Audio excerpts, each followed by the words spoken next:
Andrea Brillantes inintrigang inasar kay Catherine Bernardo, pag-usapan natin yan. Pero bago ang lahat, kung di ka pa nakasubscribe sa ating channel ay huwag kalimutan mag-subscribe para lagi kang updated sa latest chika. Pinag-uusapan ang ibinahagi ng isang Marisol na litrato ni Catherine Bernardo na kuha sa labas ng isang bahay. May address itong Harborside 58 kung saan nakasulat sa pinto nito ang pangalan ng residenteng Martha Blythe.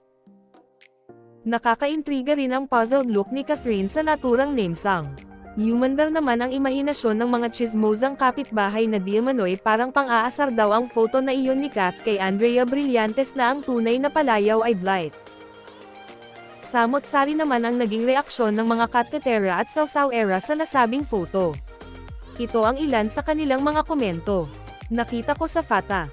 Hindi ko agad na-gets Hana. Kala ko name ng character niya sa new role na gagampanan lol. Wow haha slay Kath, what you did there. Hahaha baka magwala na naman yung mga white knights ni Bisa X, ang dami pa naman nila doon hahaha. Name ng assistant director nila sa HLG. This pics alone ended all abs late viral TikTok challenges char.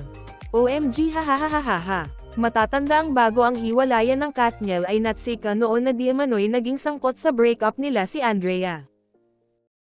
Anong masasabi nyo sa ating chismis ngayon? Mag-comment na at subscribe para updated ka sa latest chika na gaya nito. Maraming salamat po.